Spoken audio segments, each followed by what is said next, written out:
The dark is older than the light.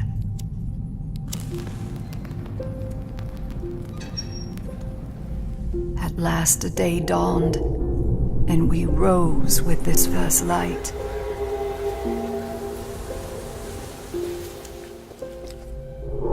But that light was a betrayal, only fleeting.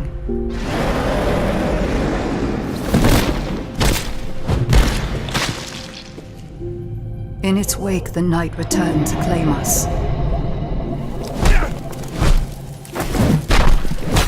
After lifetimes, the light grows again, faint and vulnerable.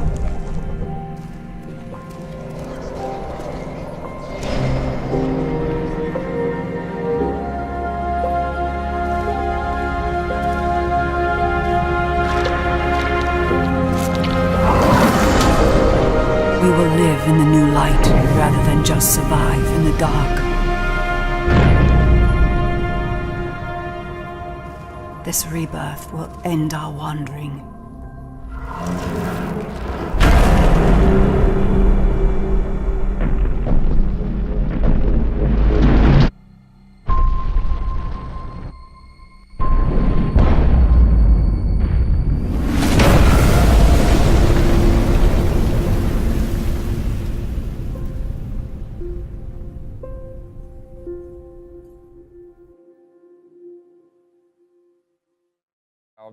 Big open world. It has passive multiplayer. So when you head into this world, you don't necessarily have to like head into a lobby to meet up with your friends or anything like that. You just kind of like get into the game and start playing, and someone will just like run along and start playing with you.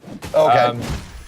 The other stuff that's going on is that we have stamina-based combat. So you'll see this kind of high-risk, high-reward, animation-based combat kind of going on, which is a great sort of like catalyst for the team play that we have going on, where you can see like two guys going at it right now, where they're trying to beat up some vagrants that are lurking around this area. Is that their official name, or are you like giving them an adjective? You're describing them as vagrants. That's an adjective.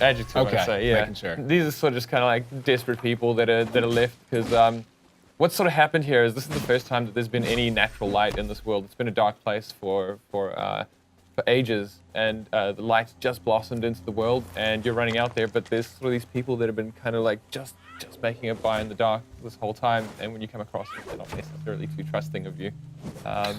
You know, I just put something together, and I want you to talk. Well, maybe I did, and I want you to talk a little bit about it.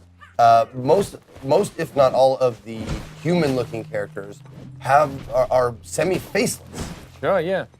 Now, I'm wondering if it has to do with that dark one, or something like that. Please, just go ahead. I'll let you tell me about it. Look, it's not necessarily like a genetic thing or anything like that. That they actually don't have faces. It's more of a stylistic thing. Where they don't. But you know, our choice to do that, we had two reasons, and it's good when these things sort of come together from multiple angles. But the first one was just that when you meet another person, since you're a lot of the time just meeting strangers who run past you, to not judge them by face value is a general thing.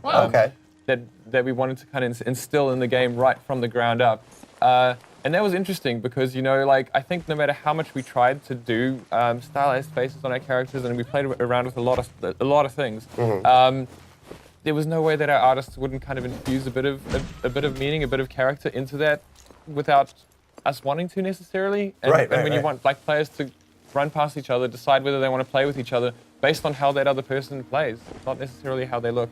And the other side of it was also just that the way we built Ashen was very much from the outside in. Like, where a lot of times what we'd do is look at a character and like make this really iconic character and then build a world around them. Whereas with Ashen, we kind of built the world first. And it's almost like if you look at like a really amazing painting of an environment, the characters can be quite small and quite minimalist within that whole very complex thing. And so we felt that by pulling our characters back a little bit, it kind of like, if you just sit back and look at screenshots of Ashen, they sit very well with looking at the environment and kind of just being absorbed into this world, I guess you could say, yeah. Absolutely. Where do you draw influences from for this game? Like, as I was looking more about it, people can't help but mention Soulsborne, right? But I imagine like you guys want a piece of any pie, like Soulsborne Ashen. But I mean, people call Soulsborne any title, like Nintendogs is Soulsborne to people. But when you look at a game like this, what influences did you draw to create this?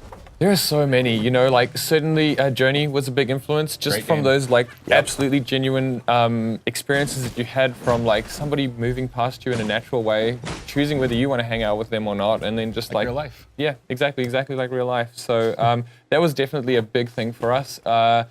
Super Brothers Sword and Sorcery is an amazing influence just for their amazing art style and kind of looking at what's achievable in this medium of games, you know, like and where we can take the look of a thing. Certainly looking at things like Dark Souls, like, you know, they've absolutely like pioneered this genre of stamina-based combat. So to even be compared to them in any way, to be honest, is humbling, which is amazing for us.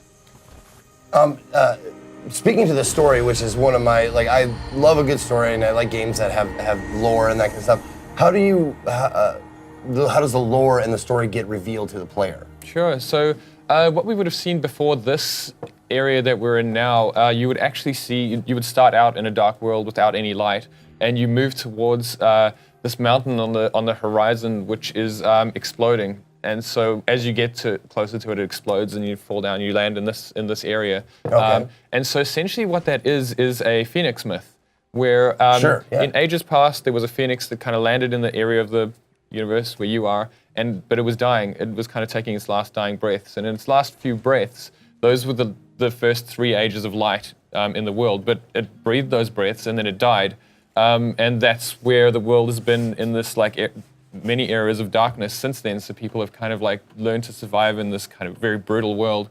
But when you start this game, it's just as the Phoenix is starting to be reborn, so it's kind of getting reborn out of the ash that is this world. And your job is to try and find it, try and protect it from forces of the dark that are probably actually trying to revert the world to what its natural state would be. Okay. If all things being fair. But for you as a human in this world, like the light is very valuable, so you want to protect it. Okay. What are we thinking about as far as variety in apparel, armor, weaponry, and things like that? How deep does it go? There's a ton of stuff that you can do. I mean, like, you know, particularly like looking at weaponry, for example, one of the big things for us is that players should be able to choose a weapon that feels good to them. So, like, there are a ton of weapons that just have different animation types. You know, whether it's that they're sort of role-playing something that you get more of a drunken master sort of feel to it, or if it's a weapon that lets you like hit stuff and do backflips, like kind of meshed into the whole attack sequence, or if it's just like a giant club that you want to like hammer away at things. There's a ton of stuff there, as well as like, I mean, armors and things like that. Just how players customize themselves is so important. You have like fisticuffs, right? Like Cesta and things like that? We don't necessarily, actually. So like an interesting thing we did right at the start, and I suppose that it's similar to like removing the faces for us, was that we made it that they're like, we just decided day one, we're not putting swords in this game.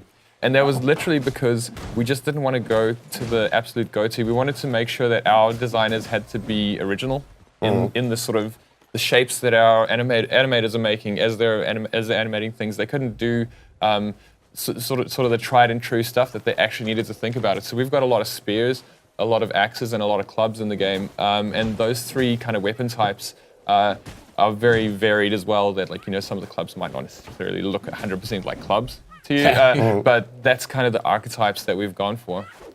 On a scale of Hello Kitty to Broken Controller, how hard is the game? Hello Kitty's pretty hard. It's a good question though, because we get a lot of questions, like particularly relating to Dark Souls and like Souls-like stuff, and it's like, is it at that level of difficulty? And my answer is a little bit complex for this, because the game has been designed from the ground up for co-op. Everything is balanced for co-op, and you're playing with another person. Like, just as you can see here, they're going into a dungeon, someone else is joining him in there. So there's not necessarily, if you play it by yourself, it's probably even slightly harder than those games.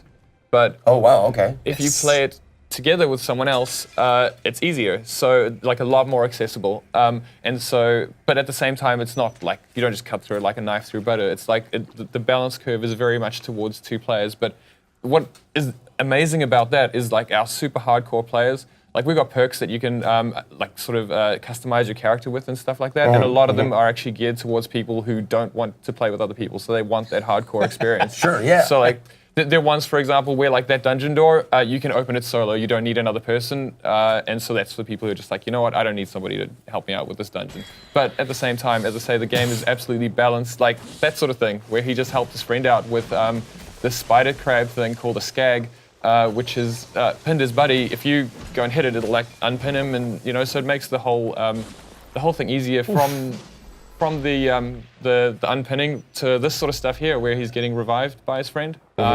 So if you're playing by yourself, you can't necessarily do that. But we do have like major game-changing perks as well. Like there's one that if you do die like that and you're by yourself, you'll crawl out of your own body as this like desiccated wraith creature and be able to keep on going for just like one more try as you go further. Nice. Yeah, dude. So That's sick. there's a ton of options for like customization of the type of play style that you want to do, and what we really hope is that means that like players who are more intimidated by the Souls-like difficulty can play with their friends and kind of get through it and enjoy the story and enjoy the world that we've made. But then the people who want that like super hardcore experience can absolutely get it too. Casuals can have fun too. Absolutely. That's awesome. Now, if you want to, is it automatically co-op with another person, or can you like get an AI or something like that to help you? That's a really great question, because right now what's happened here, because we've got one person behind the scenes here playing today, Right. This is AI that's hopping in with him. Okay. And so behind the scenes, our matchmaking decides like, you haven't had a friend like try to connect you in ages, like you're somewhere else that's kind of like far away from other people or something, and it'll let AI pop in with you. They're sort of programmed to act just like a player. You'll even see this AI, if we do get far enough in the boss fight, the first time he'll get hit down by that AoE, and the second time he learns and he moves away from it. Oh, really? So there's wow, that's cool. There's sort of stuff like that happens, that they start to react to things and cool. act quite interestingly. Yeah, absolutely. And then even on top of that, we've got more options for players, like customizing the way they want to play, because you can just turn off like, I never want to see AI in my game because I only want to play with players. Options important. Or I never want to see players in my game, I only want to play with AI, or stuff like that. You can do so like everybody gets the full experience as well as being able to tailor it. Excellent, man. Well, thank you very much for showing me the game.